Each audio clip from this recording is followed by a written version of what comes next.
BNP চেয়ারপারসনের চিকিৎসার সব ব্যবস্থা করা হয়েছে। আইনের বাইরে কিছু করার সুযোগ নেই, গণভবনে ব্রিফিংয়ে প্রধানমন্ত্রী।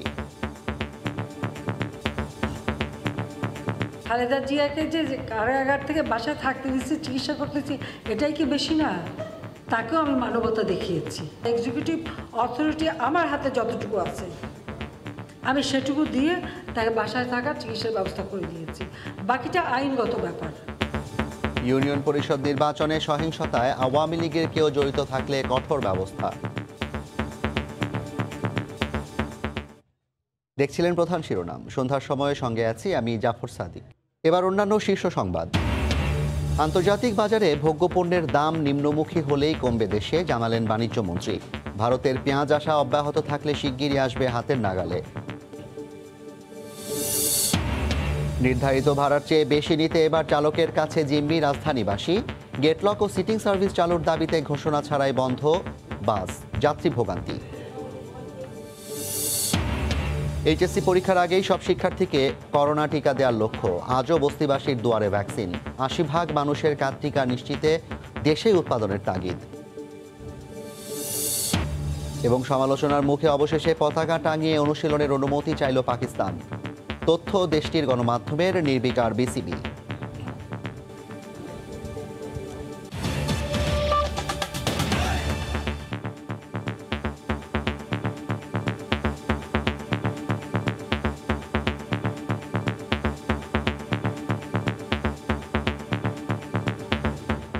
বিএনপি চেয়ারপারসন বেগম খালেদা জিয়াকে নির্বাহী আদেশে মানবিকতা দেখিয়ে বাসায় থাকা ও চিকিৎসা নেওয়ার সুযোগ দেওয়া হয়েছে উল্লেখ করে প্রধানমন্ত্রী শেখ হাসিনা বলেছেন, বাকিটুকু আইনিভাবেই মোকাবিলা করতে হবে। বিকেলে যুক্তরাজ্য ও ফ্রান্স সফর পরবর্তী সংবাদ সম্মেলনে এক প্রশ্নের জবাবে তিনি কথা বলেন। তিনি বলেন, বিশ্ববাজারে দাম বাড়ার প্রভাব পড়েছে দেশের জ্বালানি তেলে। এছাড়া সম্প্রতি ইউপি নির্বাচনে দলীয় সিদ্ধান্তের বাইরে গিয়ে যারা নির্বাচন করেছেন তাদের বিরুদ্ধে ব্যবস্থা নেওয়ার কথাও জানান আওয়ামী লীগ প্রধান। বিস্তারিত জানাচ্ছেন দেবাশিস রায়। 2 সপ্তাহ জুড়ে ইউরোপের 2টি দেশে রাষ্ট্রীয় সফরে ছিলেন প্রধানমন্ত্রী শেখ হাসিনা। গ্লাসগোর COP26, লন্ডন এবং ফ্রান্স সফরের আদ্যপান্ত জানাতে বুধবার বিকেলে এই সংবাদ সম্মেলনের আয়োজন। আমি ক্ষমতায় আসতে পেরেছি। জাতিকে বিস্তারিত তথ্য অবহিত করতে এই প্রেস কনফারেন্সে গণভবন থেকে ভার্চুয়াল মাধ্যমে যুক্ত ছিলেন প্রধানমন্ত্রী। কার্যালয় প্রান্তে উপস্থিত গণমাধ্যম কর্মীদের নানা প্রশ্নের জবাব দেন তিনি। 2009 থেকে 2021 আজকে বাংলাদেশে এ সময় উঠে আসে জলবায়ু সম্মেলন থেকে শুরু করে দেশের বাজার পরিস্থিতির ইস্যুও। প্রধানমন্ত্রী বলেন, বিশ্ববাজারের ঊর্ধ্বমুখী প্রবণতার কারণেই দেশের বাজারে বেড়েছে ডিজেল কেরোসিনের দাম। আজকে সারা বিশ্ব বাজারে যখন তেলের দাম বেড়ে গেছে, আমাদেরকে তো তেল কিনে আনতে হয়। আপনারা কি বলতে পারেন যে আমরা কত টাকা ভর্তুকি দিই বছরে? 23,000 কোটি টাকা শুধু ডিজেলে এবং বিদ্যুৎ এবং আনুষঙ্গিক সব কিছু মিলিয়ে 53,000 কোটি টাকা আমরা ভর্তুকি দিয়ে থাকি। এই বাস্তবতাটা তো সবাইকে বুঝতে হবে।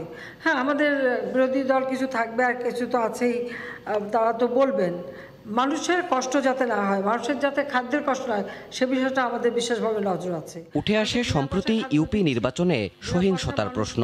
সরকার প্রধান বলেন, বিদ্রোহী প্রার্থীদের বিষয়ে সাংগঠনিকভাবেই ব্যবস্থা নেবে তার দল। ইউনিয়ন পরিষদ নির্বাচনে সবসময় এর আগেও হয়েছে, এখন হচ্ছে, কিন্তু সেটা হোক, আমরা সেটা চাই না। কারণ এই যে একটা হানাহানি, প্রাণ হারা হবে মানুষ ভোট দিতে, এটা আমরা কখনো আমাদের কাছে গ্রহণযোগ্য না। হানাহানি মারামারিটা ঠিক কোথায় কোথায় কাদের মধ্যে হচ্ছে সেটা আপনারা দেখেন। আমার দলের ভিতরে যেগুলি হবে আমরা অবশ্যই সেগুলি ব্যবস্থা নেব। সাজা ভোগ করা বেগম খালেদা জিয়ার অসুস্থতার প্রসঙ্গেও প্রশ্ন তোলেন গণমাধ্যম কর্মীরা। প্রধানমন্ত্রী সাফ জানিয়ে দেন, যতটুকু মানবিকতা তার জন্য দেখানো সম্ভব তা করা হয়েছে, বাকিটুকু বিএনপি নেত্রীকে আইনি পথেই মোকাবিলা করতে হবে। খালেদা জিয়াকে যে কারাগার থেকে বাসায় থাকতে দিচ্ছি, চিকিৎসা করতেছি, এটাই কি বেশি না? আপনাকে যদি কেউ হত্যা করার চেষ্টা করতো, আপনি কি তাকে গলায় ফুলের মালা দিয়ে নিয়ে আসতেন? বলেন আমাকে। বা আপনার পরিবারকে কেউ যদি হত্যা করতো, আর সেই হত্যাকারীকে যদি কেউ বিচার না করে পুরস্কৃত করে বিভিন্ন দূতাবাসে চাকরি দিত, তাদের জন্য আপনি কি করতেন? তাকেও আমি মানবতা দেখিয়েছি। আমার হাতে যেটুকু পাওয়ার সেটুকু আমি দেখিয়েছি। আর কত চান? এখানে আমার কিছু করার নেই, আমার যেটা করা ছিল আমি করেছি, এটা এখন আইনের ব্যাপার। বিএনপির সাংগঠনিক শক্তি নেই বলেই দলটি নির্বাচন এড়িয়ে ভিন্ন পথ অবলম্বন করতে চায় বলেও উল্লেখ করেন সরকার প্রধান। আর কত চান আমাকে বলেন। দেবাশিস রায়, সময় সংবাদ, ঢাকা। আন্তর্জাতিক বাজারে দাম না কমলে দেশেও ভোজ্য তেল, পেঁয়াজ ও ডালসহ বিভিন্ন পণ্যের দাম কমানো সম্ভব নয়, একথা জানিয়েছেন বাণিজ্যমন্ত্রী। তবে আগামী 1 থেকে 1.5 মাসের মধ্যে পেঁয়াজের দাম কমার সম্ভাবনার কথা জানান তিনি। দুপুরে সচিবালয়ে ইউরোপীয় ইউনিয়নের নবনিযুক্ত রাষ্ট্রদূতের সঙ্গে বৈঠক শেষে সাংবাদিকদের সঙ্গে কথা বলেন বাণিজ্যমন্ত্রী। কদিন আগেও যেখানে বোতলজাত সয়াবিন তেল কিনা যেত 153 টাকায়, গ্রাম কিংবা শহর সর্বত্রই বর্তমানে সেটির দাম 160 টাকা, আর 5 লিটারের বোতলজাত সয়াবিনের দাম 760 টাকা রাখা হচ্ছে। আন্তর্জাতিক বাজারে তেলের দামের ঊর্ধ্বগতির কারণে নতুন দাম নির্ধারণ করেছেন সংশ্লিষ্ট ব্যবসায়ীরা। এদিকে চিনির দাম সরকার কেজি প্রতি 75 টাকায় নির্ধারণ করলেও বর্তমানে বিক্রি হচ্ছে 85 টাকায়। সরকারি তথ্যমতে গত কয়েকদিনে পেঁয়াজ ও মসুর ডালের দাম সামান্য কমলেও এখনও নিত্যপণ্যের দাম সাধারণ মানুষের ক্রয় ক্ষমতার বাইরে রয়েছে। এ অবস্থায় আন্তর্জাতিক বাজারে দাম বাড়ার কথা জানিয়ে বাণিজ্যমন্ত্রী বলেছেন, আন্তর্জাতিক ক্ষেত্রে দাম না কমলে দেশেও পণ্যের দাম কমানো সম্ভব নয়। আমাদের অধীনে যে কয়টা আছে, যেমন তেল, যেমন চিনি এবং পেঁয়াজ, ডাল বাইরে থেকে কিনতে হয় আমাদের, যেরকম দাম আসে তার উপরে বেসিস করে আমরা একটা ক্যালকুলেশন করে ডিক্লেয়ার করি। আন্তর্জাতিক বাজারে যদি দাম না কমে নিত্য প্রয়োজনীয় জিনিস, তাহলে আমরা কমাবো কেমন করে? তবে ভারত পেঁয়াজ রপ্তানি বন্ধ করে না দিলে 1 থেকে 1.5 মাসের মধ্যে প্রতি কেজির মূল্য 40 টাকায় নেমে আসবে বলে আশার কথা জানান বাণিজ্যমন্ত্রী। পেঁয়াজের দামটা এখন অত বেশি নাই যেরকম বেড়েছিল, এটা আরও 1-1.5 মাসের মাথায় গিয়ে আবার 40 টাকায় চলে আসবে। আমাদের নিজস্ব প্রোডাক্টটা উঠে গেলে পরে না বাড়ারই কথা। ইম্পোর্টটা যদি ঠিক থাকে, ভারত যদি হঠাৎ করে বন্ধ না করে দেয়। বুধবার দুপুরে ইউরোপীয় ইউনিয়নের নবনিযুক্ত রাষ্ট্রদূতের সঙ্গে বৈঠক শেষে বাণিজ্যমন্ত্রী বলেন, স্বল্পোন্নত দেশ থেকে উন্নয়নশীল দেশে পরিণত হলেও ইউরোপের বাজারে পণ্যের শুল্কমুক্ত প্রবেশে বিভিন্ন শর্ত পূরণ করার জন্য প্রয়োজনীয় উদ্যোগ নিয়ে কাজ করছে সরকার। প্রসূন আশিস, সময় সংবাদ, ঢাকা। নির্ধারিত ভাড়ার চেয়ে অতিরিক্ত নেয়ার প্রতিবাদ করায় বাকবিতণ্ডার জেরে হঠাৎ করেই রাজধানীতে বাস বন্ধ করে দেন পরিবহন শ্রমিকরা। অঘোষিত এ ধর্মঘটে চরম বিপাকে পড়েন নগরবাসী। ঢাকা সড়ক পরিবহন মালিক সমিতি বলছে, নগরীতে কোনো সিটিং সার্ভিস ও গেটলক পরিবহন চলবে না, অতিরিক্ত ভাড়া বন্ধেও ব্যবস্থা নেওয়া হবে। কিছুতেই মুক্তি মিলছে না নগরীর সাধারণ যাত্রীদের। একদিকে ডিজেলের মূল্য বৃদ্ধিতে অতিরিক্ত ভাড়া, তার উপর হঠাৎই বন্ধ গণপরিবহন, এ যেন মরার উপর খাড়ার ঘা। সকাল থেকে পূর্ব ঘোষণা ছাড়াই ঢাকার বিভিন্ন রুটে বন্ধ বাস, পথে নেমেই চরম ভোগান্তিতে পড়েন যাত্রীরা। আসলে দেখছি আপনার কোনো গাড়ি নাই, এটা আমাদের জন্য খুব, যাত্রীর জন্য খুব একটা ভোগান্তির বিষয়। দাঁড়ায় রয়েছি, বাস পাইতেছি না। যাত্রীদের অভিযোগ, সিটিং সার্ভিস ও ওয়েভিলের নামে সরকারের ঠিক করা ভাড়া মানা হয় না কখনই। সড়কে নৈরাজ্য বন্ধের দাবি তাদের। সাধারণ যাত্রীকে একটা বোবা কান্না, এই বোবা কান্নাটা সরকার এবং কেউ বুঝতেছে না। পরিবহন শ্রমিকদের দাবি, সরকার নির্ধারিত ভাড়া নিয়ে প্রতিদিনই যাত্রীদের সাথে ঘটছে অনাকাঙ্ক্ষিত ঘটনা। মালিক পক্ষকে জানিয়েও মিলছে না সুরাহা। গাড়ির স্টাফরা অনেক মার খাইছে, মার খাওয়ার পরে এই কারণে স্টাফরা চলে যায়। যাত্রী লিয়ে ভাড়া লিয়ে মারামারি করতেছে, 2 টাকা 1 টাকার লেগে মারামারি। পরিবহন মালিক সমিতি বলছে, সিটিং সার্ভিস ও গেটলক বাস বন্ধের প্রতিবাদেই মূলত সকাল থেকে পরিবহন বন্ধ রাখে তারা। গেটলক সিটিং সার্ভিস তারা বন্ধ করবে না, এটি হলো তাদের বক্তব্য। আমাদের ডিসিশন যেটা আছে যে কোনো গেটলক সিটিং সার্ভিস অতিরিক্ত ভাড়া এগুলো কোনোটাই করতে পারবে না, আমরা সেই ডিসিশন আছি।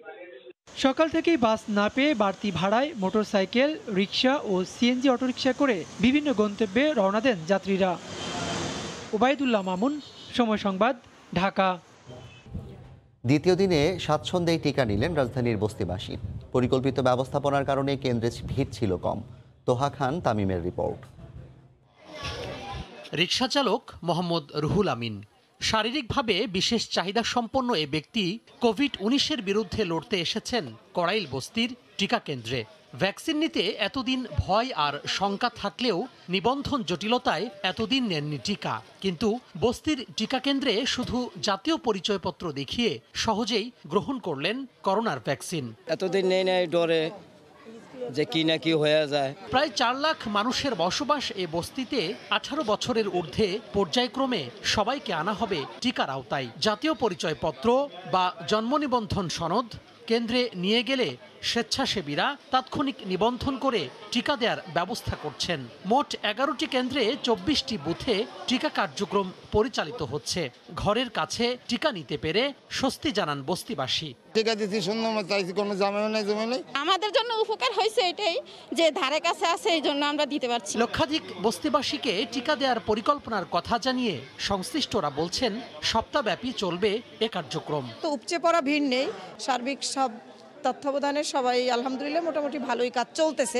মানুষের মধ্যে প্রচুর আগ্রহ রয়েছে, সরকারের কাছে পর্যাপ্ত পরিমাণ টিকা রয়েছে। পর্যায়ক্রমে বিশেষ এ টিকা কর্মসূচির আওতায় আসবে রাজধানী সহ সারা দেশের বস্তির মানুষ। তোহা খান তামিম, সময় সংবাদ, ঢাকা। এদিকে বিভাগীয় ও জেলা শহরে চলছে এইচএসসি পরীক্ষার্থীদের করোনা টিকাদান কার্যক্রম। পরীক্ষার আগে টিকা নিতে পেরে খুশি শিক্ষার্থীরা, স্বস্তিতে অভিভাবকরাও। ডিসেম্বরের মধ্যেই সব পরীক্ষার্থীকে টিকার আওতায় আনার প্রক্রিয়া চলছে বলে জানিয়েছেন সংশ্লিষ্টরা। টিকা নেওয়া নির্ধারিত সময়ের আগেই উৎসাহ উদ্দীপনায় কেন্দ্রে কেন্দ্রে হাজির শিক্ষার্থী আর অভিভাবকরা। চট্টগ্রামে কোভিড টিকা দেওয়া নির্ধারিত কেন্দ্রে লাইনে দাঁড়িয়ে অপেক্ষা করে টিকা প্রত্যাশীরা। এইচএসসি পরীক্ষার রেজিস্ট্রেশন নম্বর দিয়ে স্পটেই হয় নিবন্ধন। শিক্ষা কর্মকর্তারা বলছেন বর্তমানে নগরীতে প্রতিদিন 2000-এর বেশি শিক্ষার্থীকে টিকার আওতায় আনা হচ্ছে। আগামী 2 ডিসেম্বর থেকে শুরু হওয়া এইচএসসি পরীক্ষার আগেই সব শিক্ষার্থীকে আনা হবে টিকার আওতায়। পরীক্ষার আগে সরকারের এমন সিদ্ধান্তে খুশি শিক্ষার্থী এবং অভিভাবকরা। 2 তারিখ থেকে আমাদের এক্সাম, এর আগে এক্সট্রা প্রোটেকশন হিসেবে এই টিকাটার উদ্যোগটা খুব ভালো। পরীক্ষার আগে আগে টিকা দিতে পারছি, সবাই টিকা দিতেছে, এটা অনেক ভালো লাগতেছে। ইন্টার পরীক্ষার্থীদেরকে আগে ভ্যাকসিন দিব, তবে আমাদের মাধ্যমিক শিক্ষা অফিসার মহোদয় আমাদেরকে যেই তালিকা দিবেন ওই তালিকা অনুযায়ী আমরা পর্যায়ক্রমে সমস্ত স্টুডেন্টদেরকে ভ্যাকসিন দিব। সিলেট সরকারি মহিলা কলেজে বুধবার সকালে শুরু হয় উচ্চ মাধ্যমিক শিক্ষার্থীদের ভ্যাকসিন দেয়া। আগামী 29 ডিসেম্বর পর্যন্ত সিলেট বিভাগের 4 জেলার প্রতিটি উপজেলায় প্রায় 70,000 এইচএসসি পরীক্ষার্থীকে নিজ নিজ শিক্ষা প্রতিষ্ঠানে দেয়া হবে কোভিড টিকা। আমার ভালো লাগতেছে এবং আমাদের জন্য সুবিধা হয়েছে। কলেজেই পাচ্ছে, ভালো লাগছে। পরীক্ষা যেহেতু 2 তারিখে শুরু হবে, এই মাসের 29 তারিখের আগেই সকলকে টিকাদান সম্পন্ন করা। ব্রাহ্মণবাড়িয়া দ্বিতীয় দিনে সদর উপজেলার 5টি শিক্ষা প্রতিষ্ঠানের শিক্ষার্থীদের দেয়া হয় কোভিড টিকা। টিকা পেয়ে খুশি শিক্ষার্থীরা। এছাড়া নারায়ণগঞ্জেও এইচএসসি পরীক্ষার্থীদের দেয়া হয় করোনা ভ্যাকসিন। সাদিয়া আফরিন, সময় সংবাদ। কুমিল্লার দেবিদ্বারে 5 বছরের শিশু ফাহিমা খুনের পর থানায় মামলা করেন বাবা। গ্রেপ্তার হয় 5 আসামি। তবে ঘটনার 10 দিন পর জানা গেল পরকীয়া সম্পর্ক।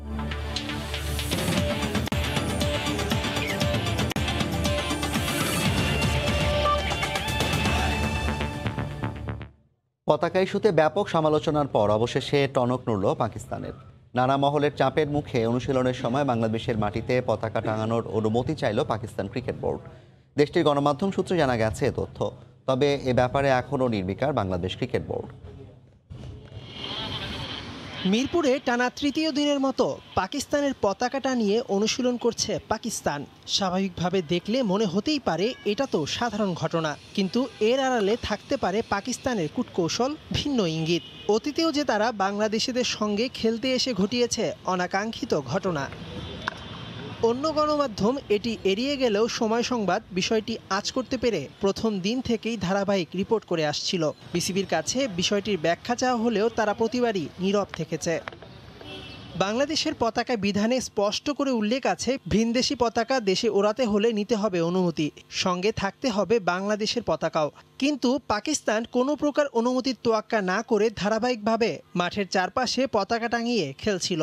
পাকিস্তানের কাছে সময় সংবাদ বিষয়টির ব্যাখ্যা চাইলে এটি কোচ সাকলাইন মোস্তাকের নিয়ম বলে পাশ কাটিয়ে যায়। অবশেষে টনক নড়েছে পাকিস্তান ক্রিকেট বোর্ডের। বিসিবির কাছে আনুষ্ঠানিকভাবে পতাকা টানানোর অনুমতি চেয়েছে পিসিবি। তাহলে এতদিন কার অনুমতি ছাড়া স্বাধীন দেশে পাকিস্তানের পতাকা টানানোর স্পর্ধা পেল ওরা? উত্তর খুঁজতে হবে সংশ্লিষ্টদের। বিনা অনুমতিতে ভিনদেশের পতাকা টানালে সর্বোচ্চ 1 বছরের শাস্তির বিধান আছে বাংলাদেশের আইনে। বিজয়ের মাসের ঠিক 1 মাস আগে যারা এই কাণ্ড ঘটালো তাদের বিষয়ে বিসিবি কী সিদ্ধান্ত নেয়, এটাই এখন দেখার বিষয়। মেহেদি নাইম, সময় সংবাদ, ঢাকা। এশিয়ান আর্চারি চ্যাম্পিয়নশিপের খবর। সিটি গ্রুপের পৃষ্ঠপোষকতায় বাংলাদেশ আর্চারি ফেডারেশনের ব্যবস্থাপনায় 22তম এশিয়ান আর্চারি চ্যাম্পিয়নশিপে জোড়া পদক জিতেছে বাংলাদেশ। সকালে বাংলাদেশ আর্মি স্টেডিয়ামে রিকার্ভ নারী দলগত ইভেন্টে ভিয়েতনামকে 5-3 সেটের ব্যবধানে হারিয়ে ব্রোঞ্জ জিতেছেন বাংলাদেশের দিয়া নাসরিন ও বিউটি। এশিয়ান আর্চারি চ্যাম্পিয়নশিপে এটিই ছিল বাংলাদেশের প্রথম পদক। এদিকে নারীদের পর পুরুষদের দলগত ইভেন্টে কাজাখস্তানকে 6-2 সেটে হারিয়ে ব্রোঞ্জ জয় করেছেন রোমানসানা হাকিম, আহমেদ রুবেল ও রামকৃষ্ণ সাহা। এ পর্যায়ের শীর্ষ সংবাদ জানিয়ে দিচ্ছি আরেকবার। বেগম জিয়ার দেশে চিকিৎসার বিষয়ে আইনের বাইরে কিছু করার নেই, গণভবনে প্রধানমন্ত্রী। নির্বাচনে আওয়ামী লীগের বিদ্রোহীদের বিরুদ্ধে কঠোর ব্যবস্থার হুঁশিয়ারি। আন্তর্জাতিক বাজারে ভোগ্যপণ্যের দাম নিম্নমুখী হলেই কমবে দেশে, জানালেন বাণিজ্যমন্ত্রী। ভারতের পেঁয়াজ আসা অব্যাহত থাকলে শিগগিরই আসবে হাতের নাগালে। এবং নির্ধারিত ভাড়ার চেয়ে বেশি নিতে এবার চালকের কাছে জিম্মি রাজধানীবাসী। গেটলক ও সিটিং সার্ভিস চালুর দাবিতে ঘোষণা ছাড়াই বন্ধ করল বাস, যাত্রী ভোগান্তি। এই ছিল সন্ধ্যার সময়, সঙ্গে থাকুন সময়।